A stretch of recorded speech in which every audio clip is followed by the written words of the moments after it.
It is Friday, February 7th, 2020. It is 8 p.m. Pacific Standard Time, and so you know what time it is. It's time for a little bit of coin metal. And it was very fun. Get your ass kicked at Jiu-Jitsu Friday. We did a lot of reps, and even more reps. And honestly, I felt like it was a good change. Normally we're doing things that are more lesson based, so like we're working a specific technique or two or even possibly three during our hour session.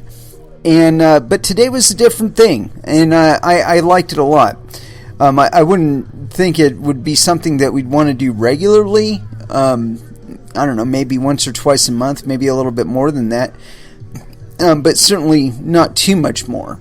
Just because it was not as structured, but the thing I liked about it is it's the kind of thing that will help me at least in getting my precision a little bit higher on my moves. And I felt like it was a good thing because I don't know. Like I said, I don't typically get in a lot of reps. I mean, I try, but typically when I stay in there for open mat, people just want to roll. So it's like I don't get as many reps as I should. So I enjoyed today quite a bit. The thing that I worked the most was trying to escape from the full mount position. Because it's like one of the lamest positions to be in, And we tried it from multiple perspectives, and the first one we did was just, your opponent gives you a feed of just being on top of you or whatever, and you have to get out of it. You're working a specific movement, but you're just trying to get reps of it. The second one was a little more advanced, and that was that our opponent or our feed was to give us some little glitch, so like if you were in a side mount position or something, and you were trying to get it to full mount, that your opponent would like put their hands on your hip or something like that to try and keep you from doing that, and then you would have to do something to react to what your opponent did, and then move on from there. And so I took the time to work on my sweeps, and there were a couple sweeps that I learned today from my feeds. I was just having them tell me, hey, what are you working? And I would go by what they were doing on their own, and most of it consisted of sweeps. I did a couple sweeps, and then one of my feeds was for a full mount. Actually, we did full mount twice and half guard once. And I think I came up with some neat ways out of stuff as far as trying to get past what my opponent put in front of me. And I really like that kind of training because it does force you to adjust, and your opponent is always going to force you to adjust in a situation, because especially when you're in class, they know the moves just as well as you do. And so yeah, I had a lot of fun with it.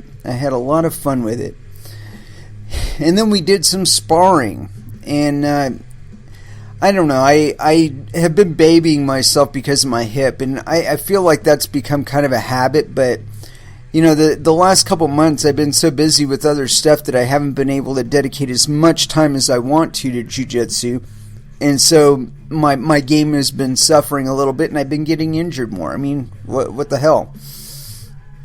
But I don't expect this situation to last forever, and so as soon as I have an opening, I'm going to start going to jiu-jitsu a little bit more, and then I'm going to be able to push it a little farther. But I have been doing some stuff outside of the gym a little bit more lately to try and recoup this hip, because man, I feel like I really hurt it sometimes. I mean, like a bone break or some shit like that. I don't think for certain that's what happened, but man, let me tell you, it feels like it at some points. So, I just been trying to loosen it up, and like if I'm there on a Tuesday or Thursday, what I've been doing is I'll do just the fundamentals class to really warm it up, and then I'll go and do some stretches instead of taking the second class. And I found that was a very beneficial thing to do on Thursday, because I felt a lot looser in that hip today. So, yeah, that's the situation we're in today. I didn't pull off anything too crazy, except for I did one takedown on one of my opponents, and I'd been trying to get it, and where I had my hips up against my opponent, and then roll my shoulder down and pull them down with me. And so I managed that one time today. I made sure I didn't flop them too hard though. I didn't want to slam her against the ground and be like all mean and shit. So, but I did carry it all the way through, and it's funny. I think she was prepared for it. She outranked me. So I'll give her that much. And she is a bit more experienced than I am in jiu-jitsu. So, she had that on me. But nonetheless, I did try and take it easy. I spent like 3/4 of the time under her. I mean, she was playing a pretty dominant game and keeping me pretty well subdued and from able to do anything. I mean, I was on the ground and I tried turning up on my side, but she had my arm in one position and I couldn't bring my other arm in the right position to take her down until I finally reached up over her shoulder and clasped both of my hands, and then I was able to pull her down and pull myself up at the same time. But I did the one really good takedown, and then I had assumed a dominant position and then was working for the submission when the bell went off. But it was a really good training session. I had a really good time, and I kept my heart rate up pretty high for pretty much the whole thing. It was a pretty consistent class as far as the intensity goes. We had a whole bunch of little breaks, but the rounds were like a few minutes apiece. So it's like you get paired up, and then you get a few minutes to work the feed from one angle, and then work the feed from the other angle. Then you go and pair off with another person and do the same thing. And I like I said, I really enjoyed that. And I don't know, maybe one of these days when I start spending more time trying to drill, I'll go ahead and do that kind of format on my own. Anyway, let's go ahead and throw down with some music. And as far as what to start off with, we're going to go with Body Count. And as far as which song, it's a tough one. Talk Shit, Get Shot. First Dance, here on Coin Metal. And that was Disturbed with Deceiver. So, as far as where we're going to go today, I've been digging around in my open tabs here, kind of getting rid of some of the stuff that I don't need running in my background, at least not while I'm on the show, But yeah, I got a few things on both of my browsers actually that I want to go into, and I had some conversation going there. That's something I want to cover. That's not something I want to cover. That's not something yet. No. I might actually have to dig up some additional stuff today. Maybe. Anyway, this first thing I wanted to cover, it's on Poloniex. It's on support.poloniex.com. And I guess this was today, maybe? I don't know. Anyway, this is on their site. Disabling USDC deposits and withdrawals through bank wires. Starting February 13th, customers will no longer be able to deposit and withdraw USDC using bank wires from within their Poloniex account. The ability to link a new bank account will be removed on February 6, 2020. Any customers with existing linked bank account will have their bank account removed on February 13, 2020, and will be unable to transfer funds back and forth following that. I'd like you to fund your Poloniex account. If you'd like to fund your Poloniex account using fiat, you can buy Bitcoin using credit and debit cards through our Simplex integration. You can also continue using bank wires and USDC by registering for an account with Circle's USDC tokenizer. Let's see, facts. What happens if I initiate a wire deposit after February 13th?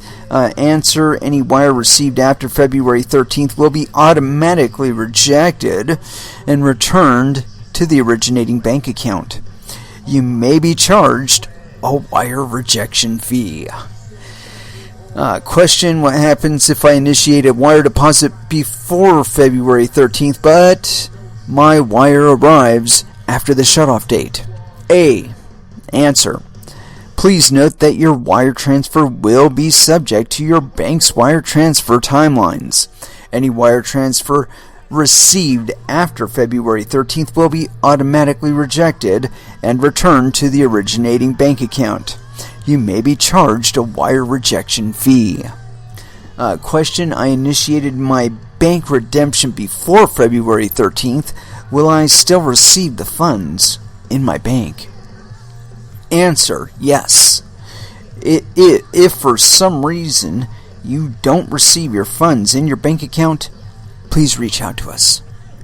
Alright, so there's been this accusation, and I kind of think it's true because I think I've done a little bit to perpetuate it, that instruments such as USDCs aren't actually collateralized by anything, and if they are actually collateralized, what they are collateralized with is assets from elsewhere in Goldman Sachs's, or JP Morgan in that case, JP Morgan's portfolio.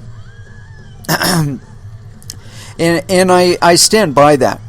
And as a matter of fact, I believe that all of the services, all of the exchanges, all of the whatevers that are guaranteeing some sort of association with any kind of commodity other than Bitcoin or other cryptocurrency, even US dollars, I would say, hold them in question. And especially if they're talking about, oh yeah, gold, silver, no. Because especially if you're supposedly buying gold from them, and if you actually receive delivery, I would be really, really surprised. But the thing is this, that they can sell you tokens representing gold, right? But what you do not know is whether or not they have issued another set of tokens and used that same collateral as the underlying asset for it. You have no idea. You have no idea if they even own the gold that they're using as collateral. You know, that the gold is explicitly theirs.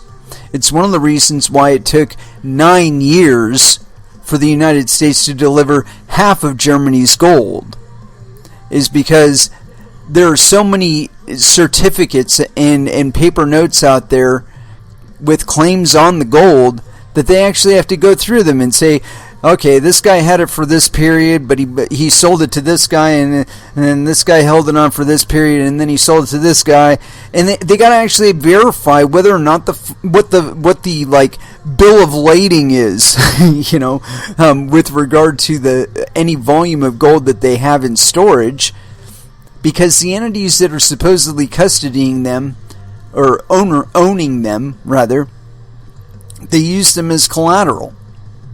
Or they use the gold bars as collateral, and so they'll put out certificates against them, and then of course those certificates get counted in somebody else's portfolio, and they're counted as an asset in the portfolio, and then additional debt is piled upon that. Yeah, and like I said, so it takes time for that shit to work down. Okay? And so with regard to USDC, I believe that none of these entities, whether we're talking about Goldman Sachs, JP Morgan Chase, Federal Reserve, it doesn't matter. Whoever they are, if they are issuing non-mined tokens, they're basically just like creating the tokens out of nothing and supposedly issuing. They don't even have to really exist. They just need to be represented in a fucking database. And I mean, we're talking about extending the idea of fractional reserve beyond the bounds of reason. Okay? And when we're talking about an entity that's already existing in fiat currencies and has existed within the market for a very, very long time, and them issuing some sort of non-mined token, such as a USDC or a USDT or so on and so forth, the threat is that the collateral that they're using is not solvent. They don't own it, and if there's ever an issue with they have to pay somebody, like, something happens and they have to pay somebody before they intended to pay them, and they didn't make the amount of accrual on that particular asset, it starts a chain of events within their fucking portfolio that will invariably impact every other asset that's somehow linked to it. And now when we're talking about something that we're trading with other people for things that are the product of actual work, meaning somebody actually had to have the piece of hardware there at their house or their warehouse or whatever the fuck. They had to pump it full of electricity, they had to hook it up with bandwidth, and they had to run a fucking mining program on it for months and months and months to earn that Bitcoin or whatever cryptocurrency we're talking about.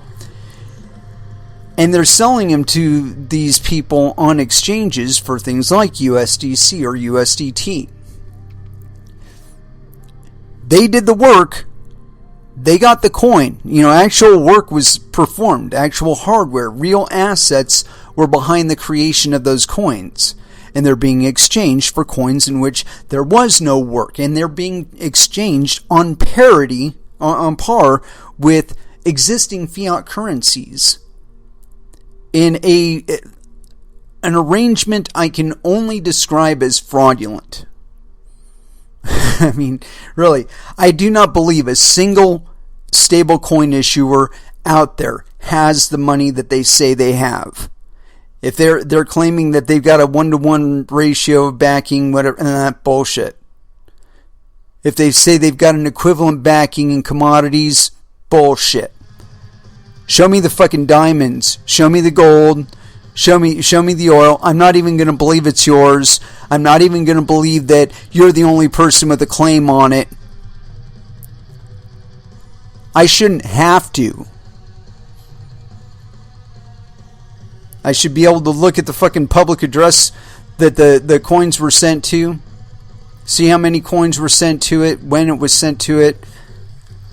And basically verify every transaction that those coins were ever associated with on the blockchain, on the Bitcoin blockchain or whatever blockchain is for that particular cryptocurrency.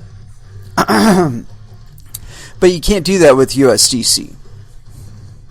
I mean, you might be able to track down like where it was issued, but there's nothing in the transaction itself that intrinsically binds the underlying asset to the coin.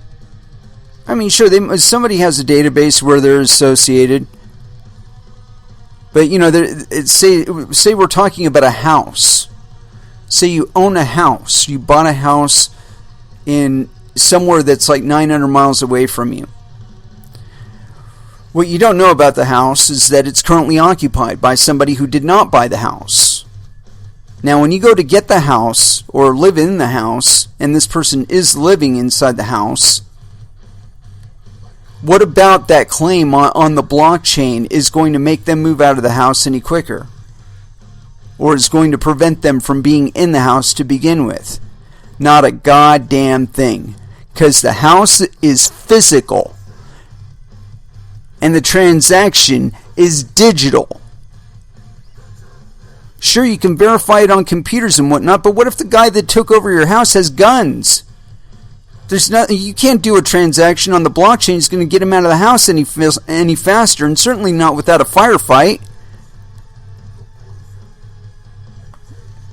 I mean, it's just, that's the kind of problems that there is with trying to associate these cryptocurrencies with real-world goods and services in anything beyond a specific retail transaction. Now, when we're talking about something digital, like streaming or a subscription service or something to that effect, you can do all of that digitally, and it's not a big deal. So, maybe your gym membership. I mean, because that is verifiable on the blockchain. You're not actually taking ownership of the gym. You're just renting its use. That's completely doable in crypto. No magic, no hocus pocus required. No third-party entity. No JP Morgan or anything like that telling you how much your gym membership is going to cost every month. So that's one of the ways that I grade projects. If I start hearing them talk about doing things in the real world, immediately, and especially if it requires the actions of individuals or people in general, give me a fucking break. There's nothing about a fucking blockchain transaction that's going to physically make somebody do something. Beyond complete a transaction that they've already committed. They've already committed to it. I mean, for all intents and purposes, the transaction is already completed. We're just waiting for a time interval to complete before you can have it in your wallet.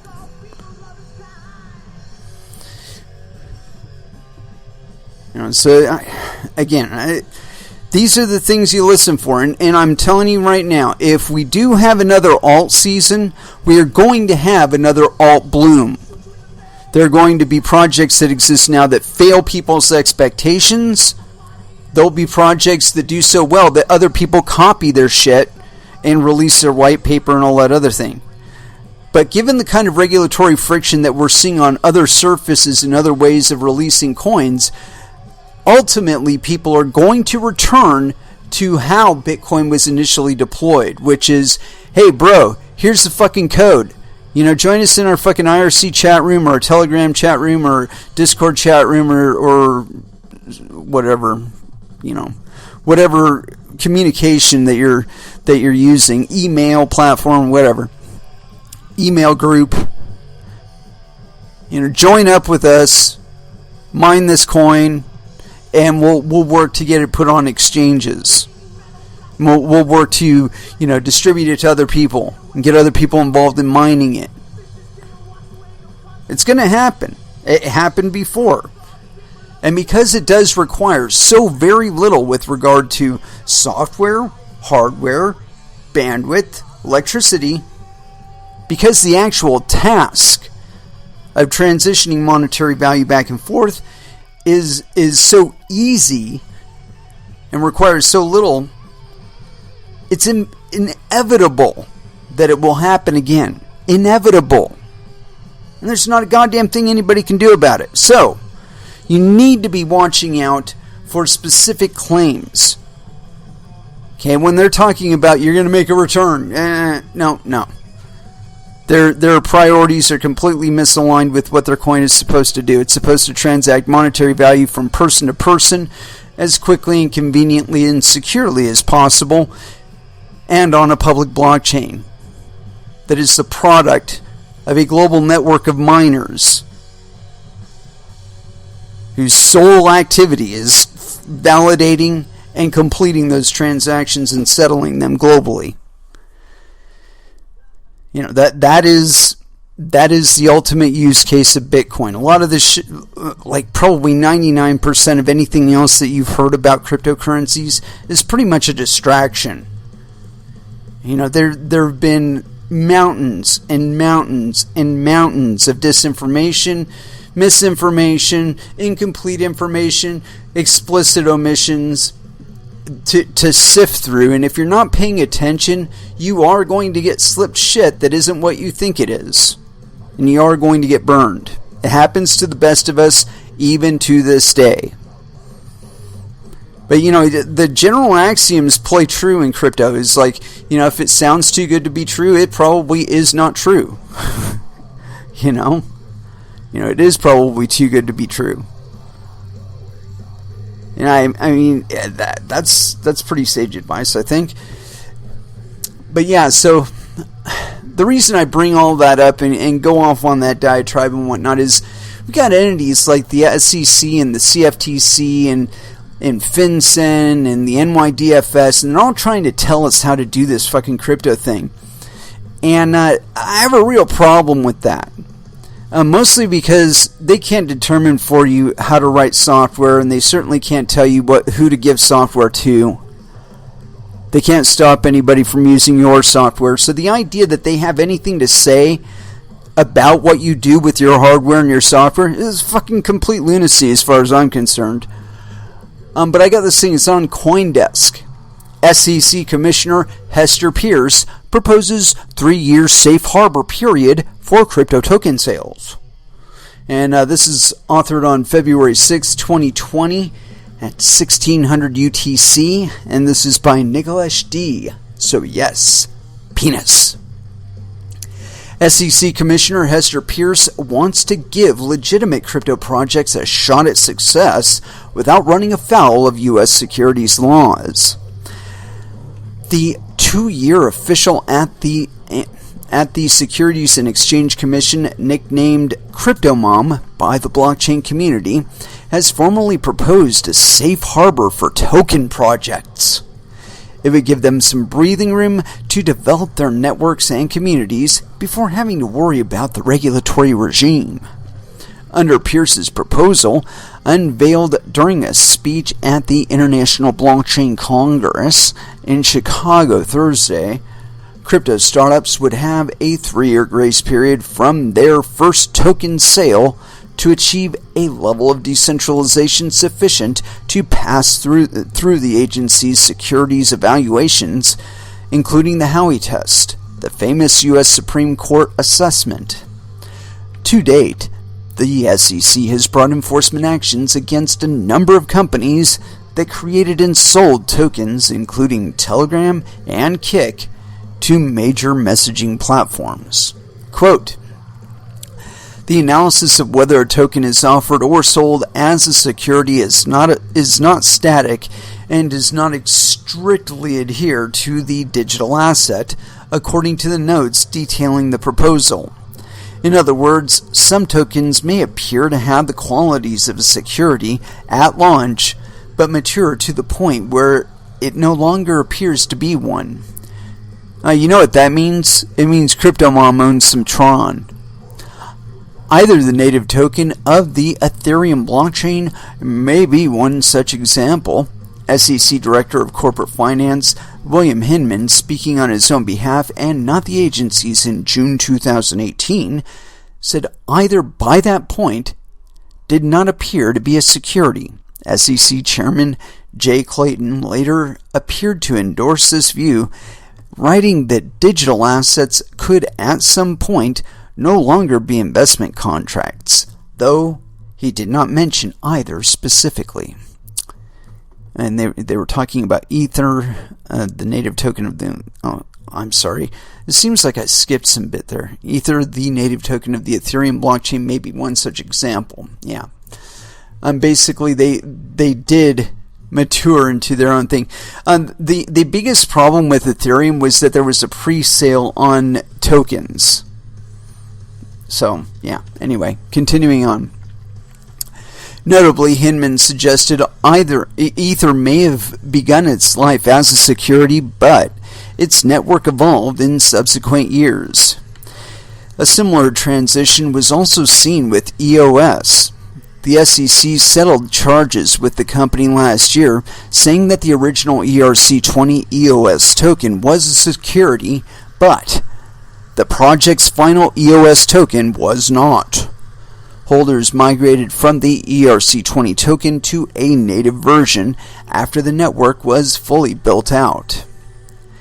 Quote, "The application of the federal securities laws to these transactions frustrates the network's ability to achieve maturity and prevents the transformation of the token sold as a security to a non-security token functioning on the network," Peirce said in the notes detailing the proposal. Safe harbor.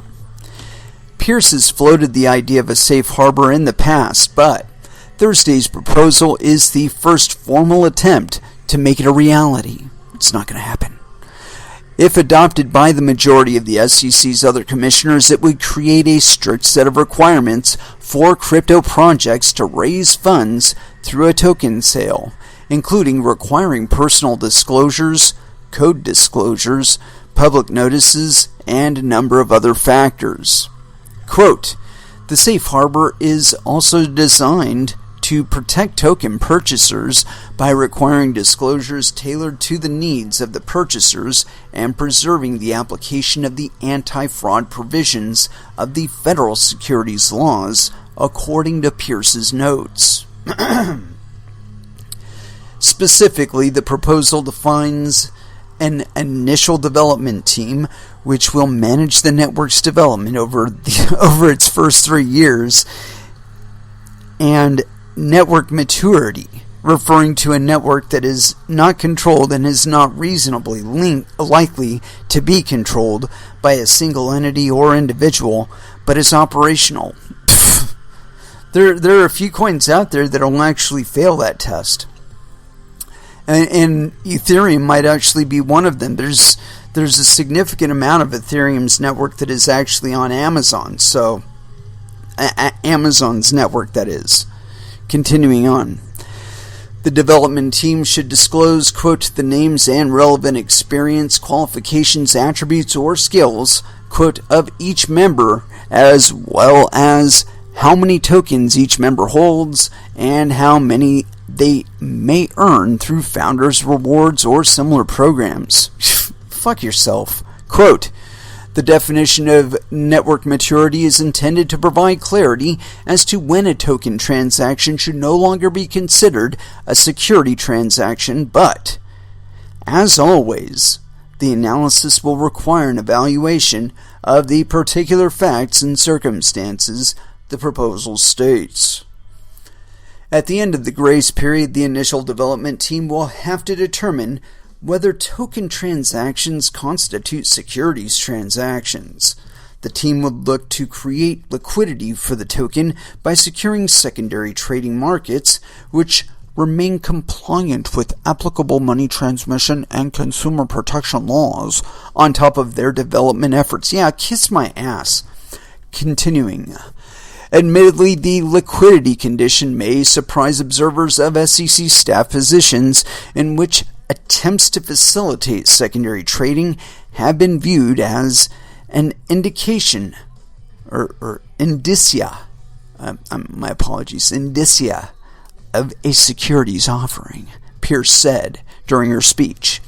Quote, "In the context of the safe harbor, by contrast, secondary trading is recognized as necessary both to get tokens into the hands of people that will use them and offer developers and people who provide services on the network a way to exchange their tokens for fiat or cryptocurrency."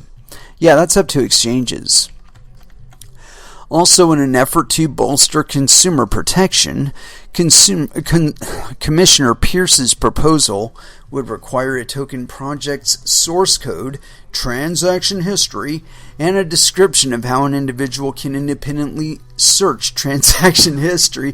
Dude, there's a lot of fucking coins, specifically stable coins, that won't fucking pass the muster here. Token economics, roadmap, and a history of past token sales all be disclosed on a free and publicly accessible website. Yeah, kiss my ass, this isn't going to happen. Good faith. The safe harbor proposal is dependent on development teams acting in good faith, Peirce said. It would not be available to any teams with members who are already disqualified, quote, as a bad actor under the securities laws due to past actions. Oh, you mean like Tether? Moreover, the proposal would preempt any state securities laws. It would not protect projects from any enforcement actions taken due to fraud or other illicit activities. Really, that's the only kind of shit they can enforce against. Quote, SEC enforcement has played an important role in combating fraud in connection with token sales, she said. The safe harbor would not provide immunity from such actions. Nor does Peirce's proposal imply exclusivity. Projects can still operate under existing federal securities laws, such as Regulation D or S, or other valid exemptions under the law. The proposal would also not likely apply to projects already operational, Peirce said. Oh no, we can't touch Tether. Her goal is to focus on new projects. Oh yeah, gotta keep down competition. Fuck you. In their initial stages of development, so as to ensure that they can move beyond their first steps to building a network or community. Yeah, you know how you do that? You don't even talk to the fucking SEC. You do as I was talking about earlier, where you communicate with people that want to do the same thing that you want to do, and work amongst yourselves. And then try and expand your realm of influence organically. Don't even try and get on exchanges first. Just get a goddamn network working. Get the exchange of the coins working. Get the wallets working. Get the blockchain viewer working. Get all of those things working. And then, by the time you're at that point, chances are, if you've been, you've been busting your ass and you're actually doing the work, that other people will come to you.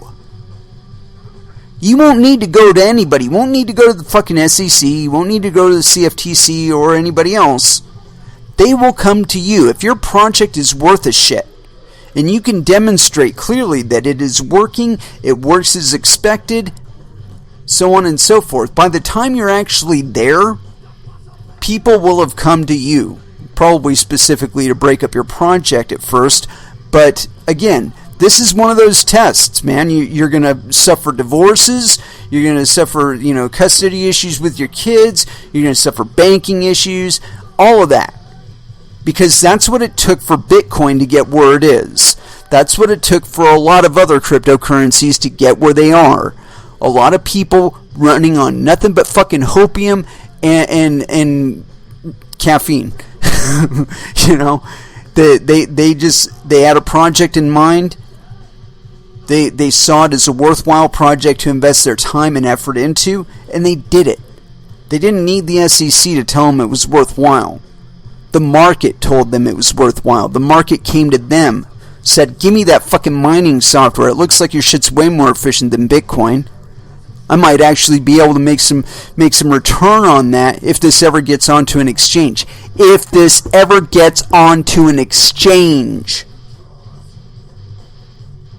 Not if the SEC thinks it's cool. Nah. Fuck you. I mean, I'm speaking from experience here. I've been right along with Bitcoin from the beginning, and I've been right along from the beginning with Doge, or it's not Doge anymore. It's Verge now, but originally it was Dogecoin Dark, and that's how it started. It started with people that just, they fucking believed in it. They participated in the code. They still participate in the code. Shit. And it's here to this day. 5 years later. It's on several exchanges. It's got several business associations where they're specifically willing to take Verge as money. There wasn't any SEC involvement in that. None of those business partners signed on because the CFTC said it was okay, or that it had some sort of fucking insurance on it or anything like that. No, they said sure, we're willing to accept it as money. It's on enough exchanges out there. Chances are we'll be able to cash it out for our national fiat currency and probably at a profit. Why not? And that's really the proposal that's going on here. It's not, does the SEC approve of it? It's like, do you approve of it? Are you willing to accept it as money? If you're willing to accept it for goods and services as money, let's do some fucking business. Continuing on. Let's see. Quote, the bad actor provision is not directed at teams that set forth a plan for a network and work earnestly towards building it, but fail to bring it to fruition. Rather, it is designed to ensure that the SEC can bring suit against a team that sets out to defraud token purchasers by materially misrepresenting or omitting key information. Oh, dude. If that's the case, if you're really going to go that far, you could be busting Blockstream. They've been fucking disseminating all kinds of disinformation and omitting shit. Peirce said, we all know that there are plenty of those kinds of projects polluting the crypto space. Yes, we do. Ooh, and we're going to read this whole safe harbor business, but we're going to do it on the flip side. But yeah, despite the fact I really don't believe that they have anything to add to, what we already know about currencies and cryptocurrencies specifically, I don't think that they have anything to really add to value there. What I do think is that over the biggest parts that they have to worry about, they already have laws about. There's plenty of laws about fraud. There's plenty of laws out there about theft. And the best thing about cryptocurrencies is you can verify that the transactions happen on the blockchain. You can associate addresses with those transactions, and it doesn't matter where they are on the planet. If they committed a crime where they defrauded you of money, and they did it via cryptocurrencies, or if they stole money from you, or they ransomed money from you, or blackmailed money out of you, and thought they could get away with it by requiring you to use cryptocurrencies to pay them, they made a bigger mistake than asking you for cash. Asking you for cash might have drawn some weird looks from your banker or something like that. But the only place that transaction would exist is within the bank's rolls. They would see you withdraw the cash, and that's it. Not with Bitcoin. They'd see you sending it to the address. They'd probably be able to associate that address via metadata with a specific phone account that belongs to a specific person who can be arrested. Or a group of people who can be arrested. So again, there's nothing worse for scammers than cryptocurrencies. And sure, there's people that get away with crimes using cryptocurrencies, but you want to know what? Most of those crimes are actual regular commerce, meaning you give me article A, I give you article B, everybody happy. No telling what articles A and B are. It's just a person-to-person exchange. And in realistic terms, we're going to see where that is going to change too. Because the inability to enforce any kind of real taxation due to the ability to create new currencies on the fly, damn near, will eliminate the fantasy that we're going to be able to maintain any kind of, how should I say this? Real security, I guess. You're just not going to be able to do it. You're not going to be able to tell people they can't do business with one another anymore. I'm probably going to change a lot of the rules about what we could be buying and what we could be selling. Mostly because the benefit of us doing that commerce will be that we can do additional commerce within our own communities. And all of a sudden there'll be this money coming out of nowhere. I saw this article the other day, and I'd really like to find it. I must have lost it when I closed one of my browser windows or some shit like that. But anyway, it was something about money simply disappearing out of the global economy. And I used to talk about this a lot more, but there's a displeasure effect with Bitcoin. And it's not really talked about because it would mean acknowledging the way that our whole system works, with regard to the issuance of money.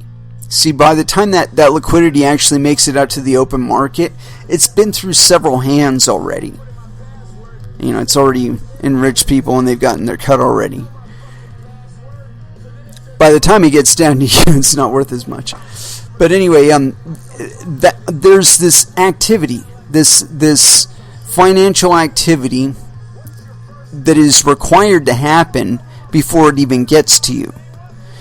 And it's because, they issue $1 and they get it to the next guy, and the next guy takes that dollar and he turns it into $2 worth of value, whether through fraud or, whatever.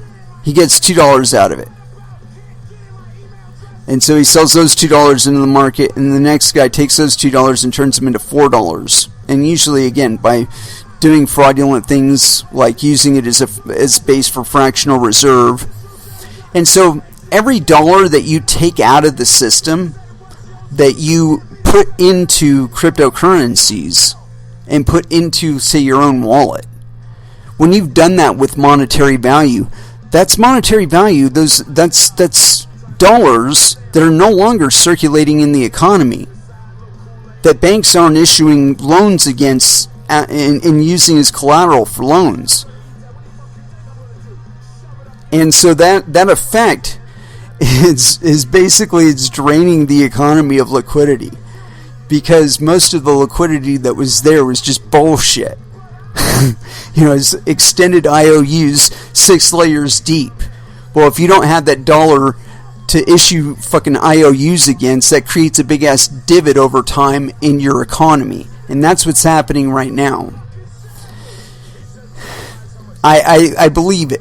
That the monetary value that's been invested into Bitcoin for the last 10 years and other cryptocurrencies in the last 10 years, that displeasure effect, it's only a couple, 100 billion in cryptos, the total market cap of this whole fucking industry, right?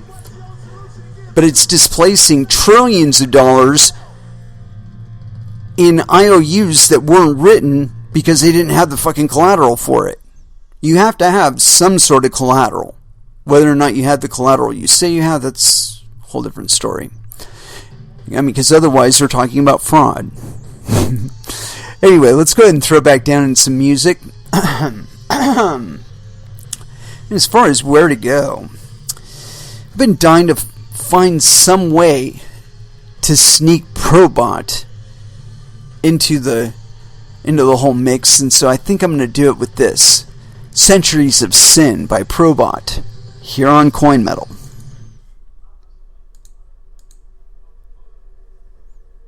And that was Burn to Burn by Static X. And so, I wanted to dive a little bit further into this thing. And, let's see here. I found this proposal. And this is on the SEC.gov website. Running on empty. A proposal to fill the gap between regulation and decentralization. Personally, I want to state up front, this reads to me a capitulation because we can't figure out how to stop it. So we got to create a sandbox environment we can get you to agree to, and then we'll start choking you further down from there. Because if you review just what we read in that other article, they're talking about determining the qualifications of a coin. We have never operated under that principle. Ever.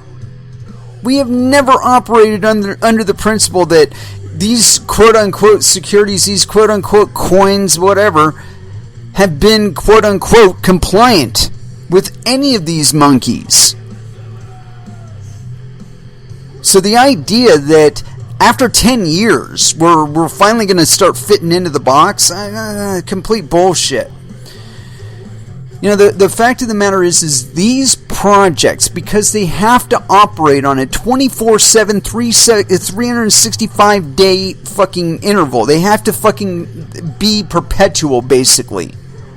Because they do, any failure to fulfill on that is noticed by your fucking community. You cannot get that kind of response out of the Securities and Exchange Commission. And I don't give a fuck what you do to their mandate or their capabilities or whatever. As soon as a coin goes down, or as soon as a significant amount of mining power goes down or something like that, they don't know about it. But if you're involved in that coin, you know all about it. So the idea that they are going to be able to look down on your project and say, oh yeah, that looks good to me, it's bullshit. They don't have the capability to do that, nor do they have the expertise to do that. Evidence of which being the state of our current exchanges. The very fact that we have coins on those exchanges which claim to have association with fiat currencies, and we have no way whatsoever to prove it. The very fact that those are being allowed on our exchanges, but coins that you and your friends bust your ass on, if they don't fit the fucking SEC's mold, oh, we're going to cast all kinds of scrutiny on you. Kiss my ass. Kiss my ass. Anyway, continuing on. Let's get into this thing. Running on empty, a proposal to fill the gap between regulation and decentralization. And this is written in Chicago, Illinois. Why am I not surprised? By Commissioner Hester M. Peirce. This is nothing personal, milady. Just a problem of our time. Continuing. February 6, 2020. Thank you, George Giovanni, for that kind introduction. I appreciate the opportunity to be with all of you today. Before beginning, I have to remind you that the views I express are my own and do not necessarily represent those of the Securities and Exchange Commission or my fellow commissioners. Indeed, the views I will express today are not fully formed in my own mind and may not reflect my own opinions in the months to come. To that end, I welcome the feedback of all of you and anyone else with an interest in the regulation of digital assets. Those issues are difficult, and many bright minds on the Commission's staff and outside are trying hard to develop a reasonable framework. Actually, we're not, because there really isn't one. As I thought about talking with you today, a story, one that predates my career as a regulator, but nevertheless informs it, bubbled out of memory. More than 2 decades ago, I was on a road trip. I was lost. I did not have a cell phone. It was very late at night. It was pouring. The gas gauge was on empty. There was no gas station in sight. I was distraught until 2 things happened. First, I saw the lights of a lone gas station blinking in the not too far distance. Second, I realized that I was in New Jersey. Recalling something a college friend had once told me, I would not have wanted to be anywhere else on a stormy night with an empty gas tank. This friend, who had grown up in New Jersey, had never pumped gas in her life, a deficiency she attributed to a New Jersey law that allowed only gas station employees to pump gas. Everyone else was prohibited from pumping gas. That sounds so fucking retarded, doesn't it? But I'm in a state that's similar to that. The law sounded a little silly at the time, but now that I was in New Jersey about to enjoy this mandated luxury on a rain-drenched night, it sounded just wonderful. Relieved that the fumes in my tank got me to the station, I pulled up to the pump, which, incidentally, was not under a roof substantial enough for even a rain shower, let alone this downpour. There it was, the unequivocal sign saying that it was illegal for anyone other than the gas station attendant to pump gas. I waited expectantly for the station attendant, roused from a comfortable slumber by my arrival, to emerge from his booth and start the pump. He looked at me. I looked at him. He pointed at me. He pointed at the pump. His message was clear. Forget the law. There would be no full service on that dark and stormy night. I will not tell you what choice I made, but let's just say that the soundtrack for that drive was Bruce Springsteen's State Trooper, New Jersey Turnpike riding in a wet night neath the refinery's glow. I got a clear conscience about things I'd done. Mr. State Trooper, please don't stop me. A sensible regulatory framework would not have prevented my pumping the gas rather than being stranded in the rainy dark of the night. Perhaps the New Jersey law had a hardship exemption to cover such situations, but the empty gas tank and sign prohibiting me from filling it seemed irreconcilable at the time. In any case, the memory of that incident brought with it a basic lesson as I think about the regulation of digital assets. It is important to write rules that well-intentioned people can follow. When we see people struggling to find a way both to comply with the law and accomplish their laudable objectives, we need to ask ourselves whether the law should change to enable them to pursue their efforts in confidence that they are doing so legally. Actually, we don't really give a fuck. And I'll tell you why later. Entrepreneurs across the crypto landscape are facing just such a scenario in their attempts to develop worthwhile and beneficial products. No, they're not.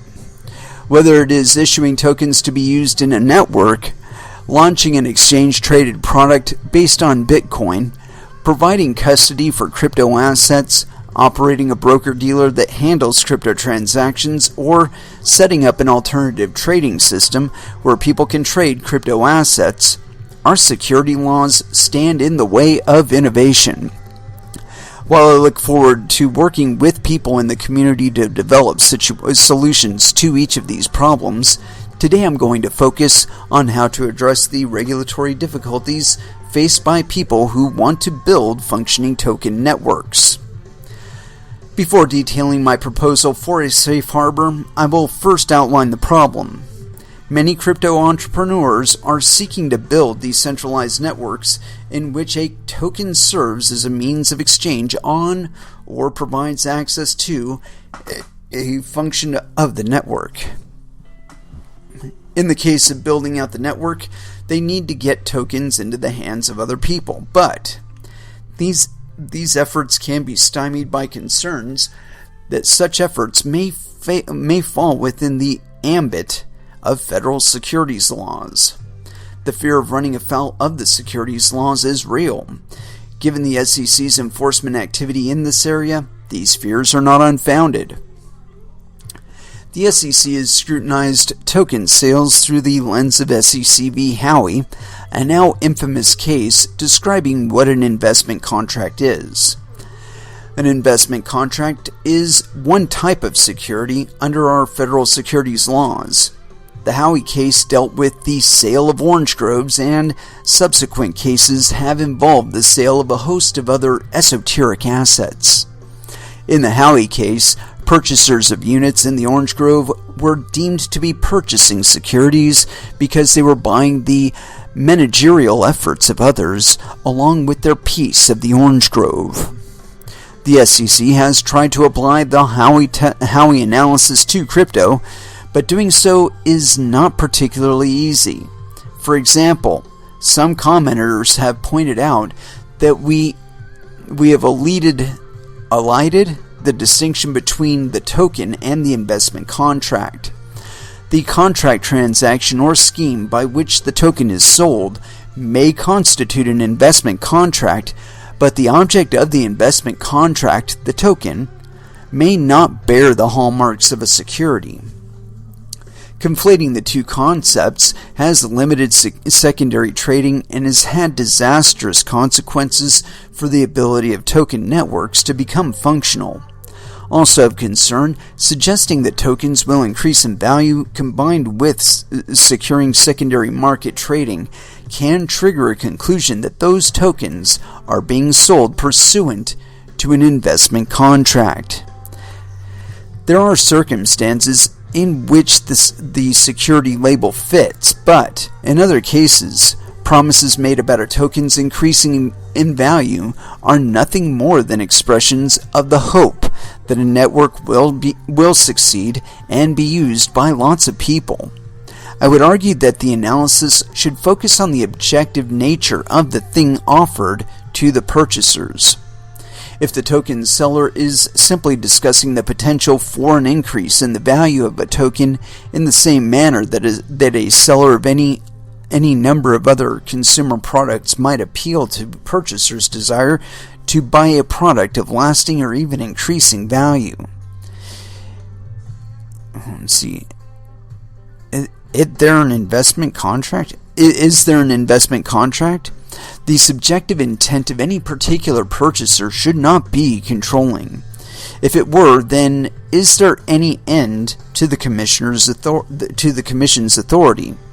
How would that logic apply to a shoe company which, as it sells you a pair of sneakers, promises to hire some prominent athletes to promote the brand, focusing your mind on how sky high the price will go on StockX, rather than how high your new kicks will enable you to jump on the basketball court? The SEC's approach in these cases has made it extremely difficult for a company to distribute a token, a process that typically includes planning for a future in which people use the network and talking positively about its prospects for success without running into a charge that the company is engaged in a securities offering. We have even hinted that a token airdrop in which tokens are given out freely might constitute an offering of securities. That's a bunch of bullshit. How is a person supposed to get a network up and running when she cannot even give away the tokens necessary to use the network? It's a good question. One option is to stay far away from the securities laws by releasing a white paper, publishing the open source code, mining the Genesis block, and then stepping back to allow a network of users blossom organically. Yep, that's it. Other entrepreneurs, however, might choose to remain actively and publicly involved in building the network over time.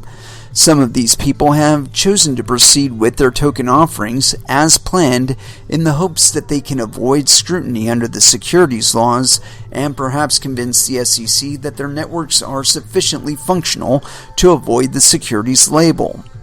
This approach is risky because proving that the tokens have utility prior to being distributed to a widespread user base is difficult. No, it's not. It's part of the fucking trial by fire, and nothing you can do at the SEC is going to change that about a coin. It's going to go that trial of fire whether you want it to or they want it to or not. Continuing on. Several issuers of tokens have opted for conducting exempt offerings pursuant to Regulation A. However, the costs of conducting one of these so-called mini IPOs can be prohibitive. Even if a team has the financial resources to take this route, once the token is a security, it must trade as a security. A core benefit of a token network is its non-reliance on intermediaries. People transact directly with one another. Having to buy or sell tokens through a registered broker-dealer or on a registered exchange certainly puts a damper on the development of a thriving decentralized crypto network. Particular problems arise because there are unique challenges related to broker-dealers and exchanges handling digital assets. Other projects have sought to sever any ties with the United States to avoid the reach of our securities laws. This approach is risky because, invariably, some activity occurs in the United States. Moreover, this approach is detrimental to the U.S. economy because it prevents American citizens from participating in budding token networks. it is evident that any route chosen by a team to distribute tokens into the hands of potential users is fraught with uncertainty under the securities laws. We have created a regulatory catch-22 intentionally.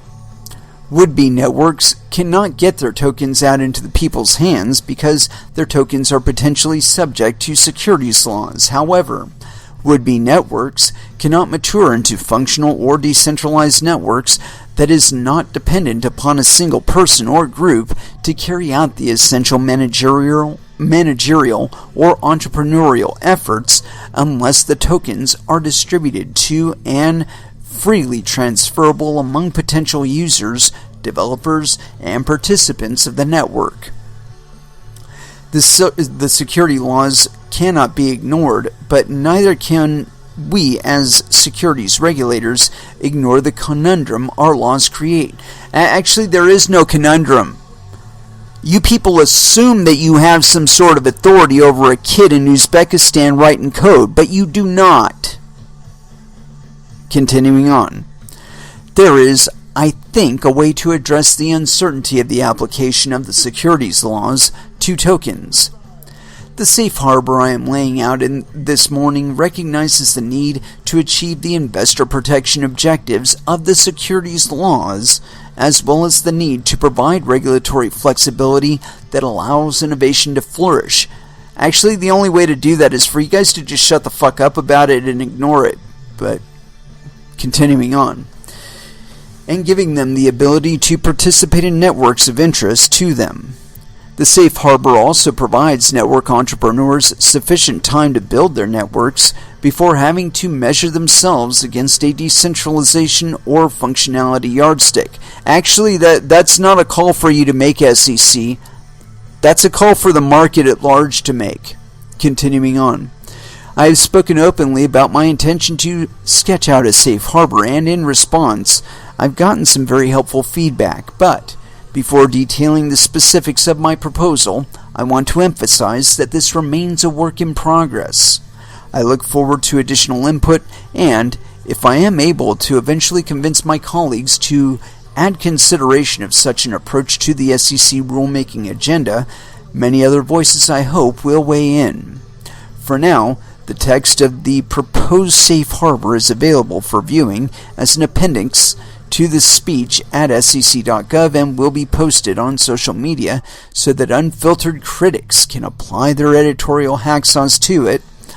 You can also give me a call, send me an email, stop by my office, or provide feedback at FinHub. After all, I am very much a believer in the value of drawing on the creativity and ingenuity of as many people as possible. That is why I find decentralized networks such a powerful phenomenon, and one that will allow society to benefit from the talents of people who, because of societal or geographic barriers, have heretofore been excluded. Yeah, whatever.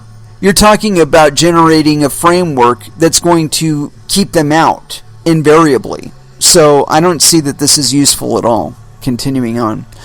I call particular attention to the definitions section of the safe harbor. I am a securities regulator, not a technologist, and am eager to learn how the definitions can be improved.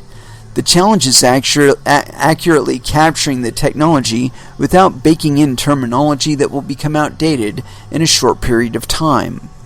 One struggle I have had in constructing this safe harbor is the appropriate scope. My core concern is for projects that are looking to build a decentralized network but have difficulty bridging the legal gap. Additionally, our staff has issued no-action letters to centralized networks. While sales of tokens intended for these networks seem much less likely to implicate the securities laws, the existence of the no-action letters could be interpreted to suggest otherwise. Hence, I am suggesting that the safe harbor be available for these types of projects also. No. Another unsettled matter is that the safe harbor could take the form of a rule or a commission-level no-action position. In taking a no-action position, the Commission would pledge not to bring enforcement actions against project developers that fall within the parameters laid out in the position. A no-action position may be preferable to a rule because it would not concede that the token sales it covers falls within or outside of our securities laws. Such gray areas are an appropriate place for no-action relief. On the other hand, a rule-based approach would be more durable and would make clear that state laws do not apply. For purposes of this section, I will lay out the safe harbor as a rule. Getting into the specifics of the proposal, the safe harbor would provide network developers with a 3-year grace period within which they could facilitate participation in and the development of a functional or decentralized network exempted from the registration provisions of the federal securities laws, so long as the conditions are met. This objective is accomplished by exempting, number 1, the offer and sale of tokens from the provisions of the Securities Act of 1933, other than the anti-fraud provisions. Number 2, the tokens from registration under the Securities Exchange Act of 1934, and number 3, persons engaged in certain token transactions from the definitions of, quote, exchange, broker, and dealer under the 1934 Act. The initial development team would have to meet certain conditions, which I lay out briefly before assessing several in more depth. My apologies, sir. First, the team must intend for the network on which the token functions to reach network maturity, defined as either decentralization or token functionality, within 3 years of the date of the first token sale, and undertake good faith and reasonable efforts to achieve that goal. Second, the team would have to disclose key information on a freely accessible public website. And third, the token must be offered and sold for the purposes of facilitating access to, participation on, or the development of the network. Fourth, the team would have to undertake good faith and reasonable efforts to create liquidity for users. Finally, the team would have to file a notice of reliance. None of these things. None of these things are necessary. None of these things are going to help anything. Ma'am, I can, we're going to actually get to the appendix of this thing. Let's see. I want to make sure that we're not just skipping over the thing here. Oh, okay, this is just stuff. It's references. I want to know if this is the actual proposal here. Yeah, okay. Yeah, so far what I'm noticing here is that all of this stuff is not really going to do anything to help anybody in crypto. I think if anything, it's just an effort to increase the barrier of entry to where it's not just everybody, to a narrowed down group of quote unquote experts. There aren't any fucking experts in this space. There are people that have been around longer than others and people who have observed more, but there are no fucking experts. And I'm sure that if there were, they'd sound a lot more like me than they do Miss Peirce, and that they acknowledge that none of this will save anybody from anything. Let's see here. Let's finish this thing. Let's see. To further demonstrate commitment.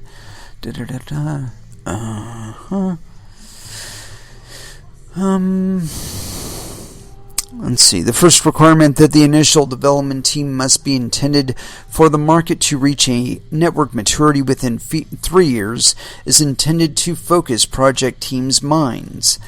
At the end of 3 years, token transactions would not be securities transactions if the network is matured into a decentralized or functioning network on which the token is in active use for the exchange of goods or services. To assess decentralization, the team must consider whether the network is not controlled and is not reasonably likely to be controlled or unilaterally changed by a single person or group of persons or entities under common control. Well, shit. That would mean that Bitcoin doesn't pass that, because most of the code written for Bitcoin is supported by Blockstream. Anyway, continuing on. Let's see here. Reasonably unilaterally changed by a single person, group of persons, or entities under common control. The mere theoretical possibility of a 51% attack, for example, would not prevent a team from determining that the network is decentralized under this definition, nor would the participation of the team in a network alteration achieved through a predetermined procedure in the source code that involves other network participants prevent a team from determining that the network is decentralized. To assess functionality at the end of 3 years, the team must consider whether holders can use the tokens in a manner consistent with the utility of the network. For example, can holders use the tokens for the transmission and storage of value, to prove control over the tokens, or to participate in an application running on the network? The tests laid out in the safe harbor are meant as proxies for the considerations raised in the SEC's Howey analysis, and attempt to bring clarity on when a token transaction should not be considered a securities transaction. I don't know. That would be tough. These tests should be easier to pass at the end of 3 years than when the network is first launched. Once the network cannot be controlled or unilaterally changed by a single person, entity, or group of persons or entities under common control, the token that operates on that network will not look like a security. Well, clearly Lightning Network would probably fit under this. Even for a network that remains centralized, think of the networks outlined in the Turnkey Jet and Pocketful of Quarters No Action letters. Once the tokens are actually in use to buy or sell the services for which they are intended, the securities laws will be clearly inapplicable. 3 years is a long time, and token purchasers need certain protections during this grace period, which brings me to the second requirement detailing the disclosure that must be provided. The disclosure requirement of the safe harbor addresses information asymmetry concerns and mandates that certain information be provided on a freely accessible public website. The team launching a token project knows the details about the project that would be useful for potential token buyers to know. Of primary importance is the source code and transaction history. The safe harbor requires this information to be publicly available and encourages the development of a block explorer or similar tool for verifying the transaction history. Token purchasers also need to understand the purpose and mechanics of the network. For example, the team would have to explain the launch and supply process, including the number of tokens to be issued in the initial allocation, the number of tokens to be created, the release schedule of the tokens, and the total number of tokens outstanding. Public disclosure would include information about how tokens are generated or mined, the process for burning tokens, the process for validating transactions, and consensus mechanism. The team would also would have to explain the governance mechanisms for implementing changes to the protocol. Another key disclosure would be the plan of development, including the current state and timeline for the development of the network that provides a roadmap to how and when the initial development team plans to achieve network maturity. To demonstrate how realistic these plans are, a team could explain, for example, how the network development will be financed and who is on the development team. To provide insight on the initial development team, the names and relevant experience, qualifications, attributes, or skills of each person that is a member of the team must be disclosed. Required disclosure also includes the number of tokens owned by each member of the team, a description of any limitations or restrictions on the transferability of tokens held by such persons, a description of the team members' rights to receive tokens in the future. In addition, teams would need to disclose any time that a member sells 5% or more of her originally held tokens over any period of time. What's this assumption that it's a her? Are you gendering them? Chances are it's a him. That's just a statistical reality. Continuing. Which would help to guard against fraud. Additionally, team token sales could be an indication of flagging commitment to the project. Yeah, we already make these assessments for ourselves, SEC, and I'm sorry, even this sandbox environment where you're evaluating tokens on this basis is not going to protect you. To further demonstrate their commitment to building a functional network, teams will be required to update their posted disclosures to reflect any material changes. Changes affecting the token economics, the network's functionality, or the team developing the network will be of great interest to potential users of the network. A team committing to building a widely used network likely would provide these updates regardless of whether or not we mandated it. Actually, no. We do not require you to mandate it. If they are not doing those things, we pay attention to that shit and we sell it. We get rid of it. You know, if they're not supporting their fucking token, fuck them. Continuing on.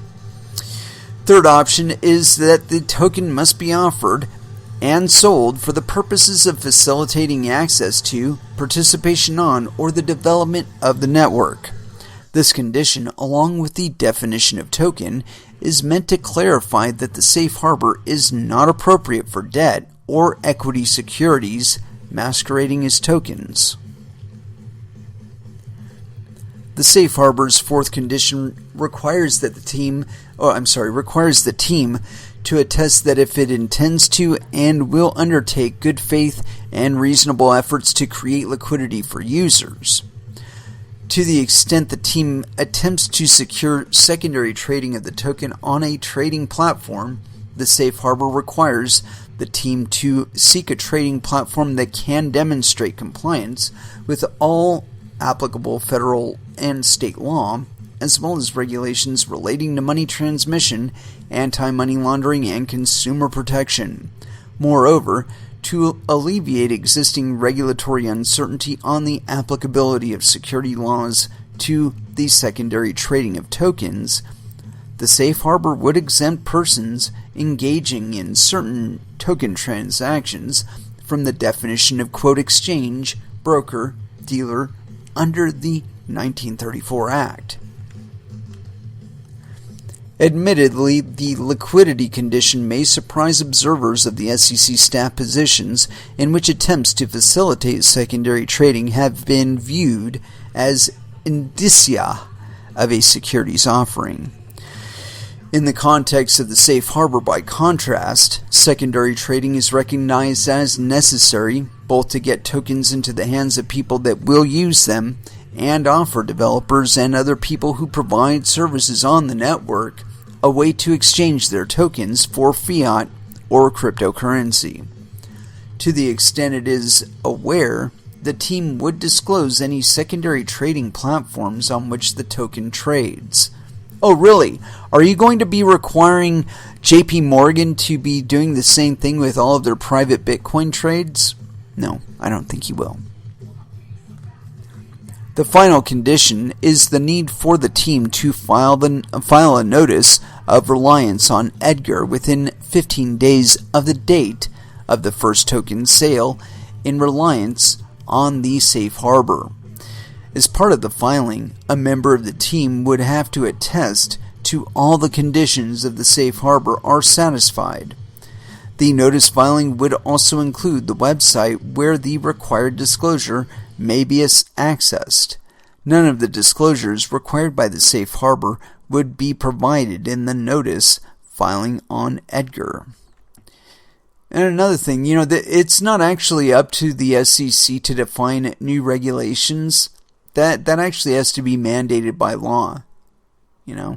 That's why this is simply a proposal and not an actual law that we're reading.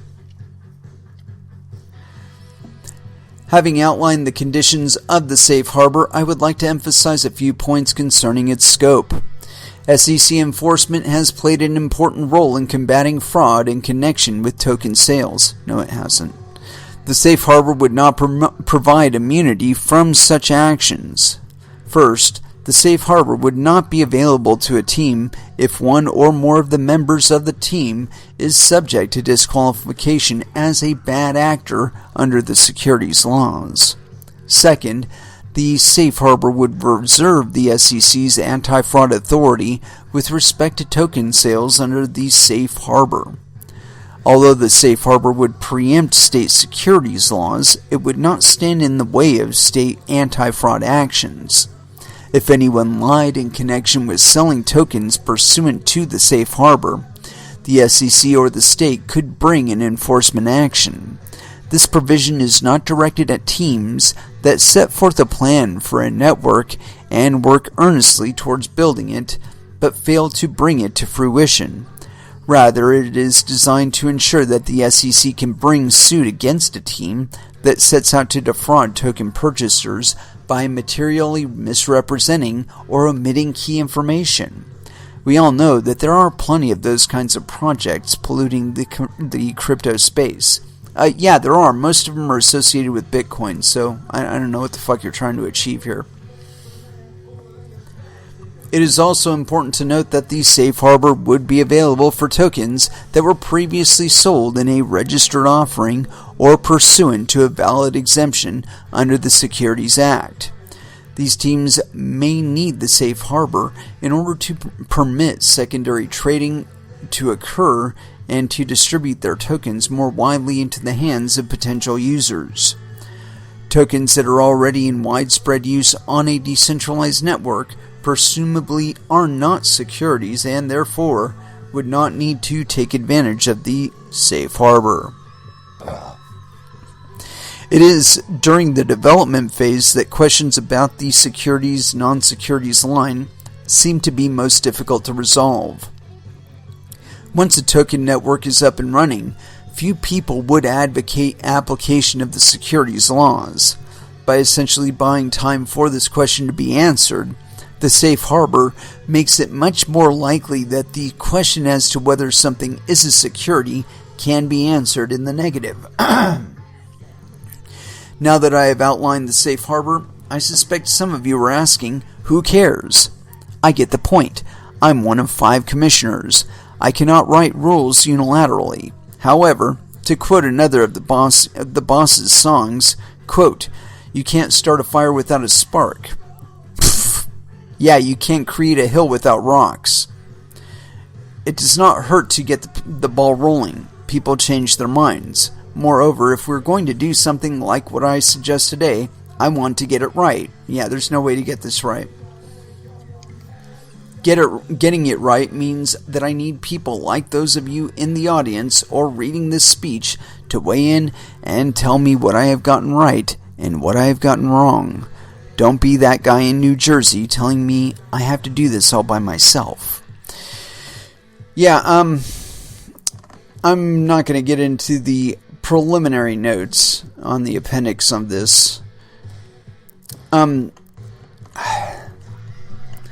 The biggest problem with any kind of regulatory framework like this is that all of these networks are ad hoc, or at least most of them are. Those that aren't, I would go ahead and throw the book at them, with regard to the Howey test and Edgar.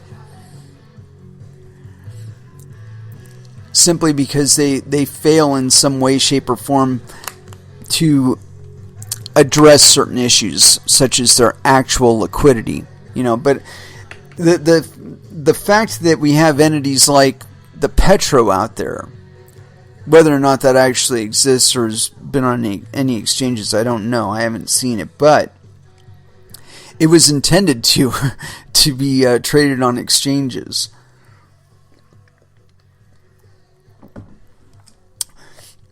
And it's a Venezuelan product. So imagine that for a moment, if you will.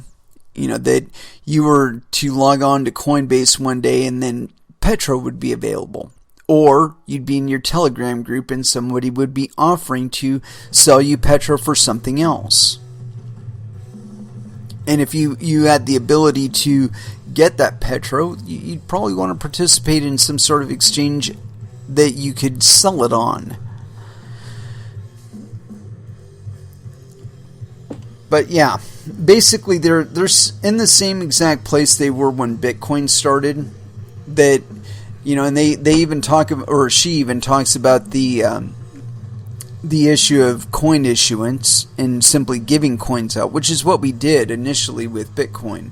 Is we were just giving coins away. If you talk to Roger Ver, he probably wishes he still had all of the coins that he gave away. He's probably given away hundreds of thousands of dollars worth of coin at today's prices. So when you think about it in those terms, Bitcoin itself probably would have faced some challenges if it had this kind of framework standing in front of it.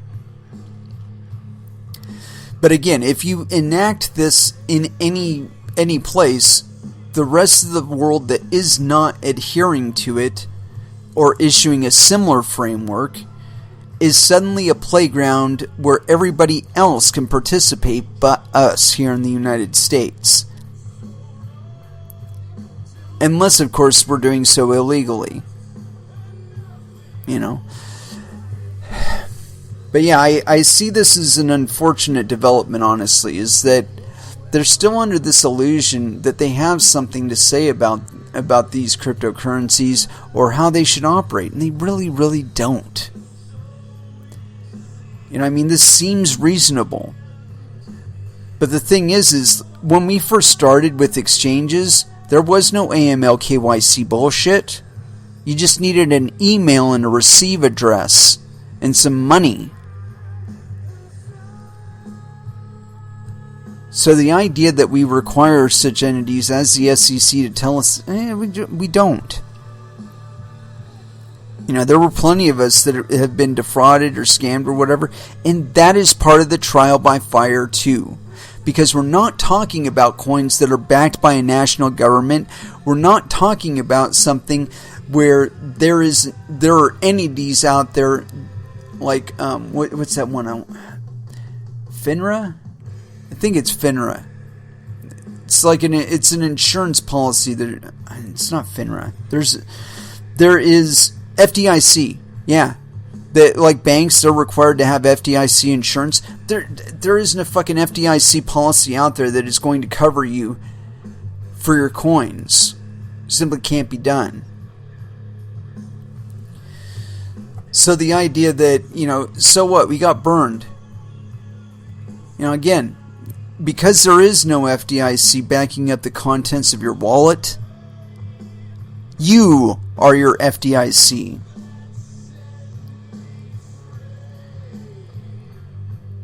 And so, again, these guys cannot offer us any additional protection than we already have managing our own funds.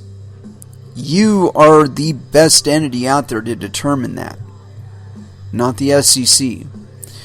So again, the idea that they could say to us that, this is how your shit's supposed to operate. If it doesn't operate according to this, it's illegal. We haven't needed that kind of oversight in this space yet, and we're a decade into it. So the likelihood that we will ever require such oversight is minute, if not completely non-existent. Anyway, let's go ahead and throw back down into some music. And I've been dying to play some 12-Foot Ninja. And so, I think I'll start it with this one. 12-Foot Ninja, Invincible, here on Coin Metal.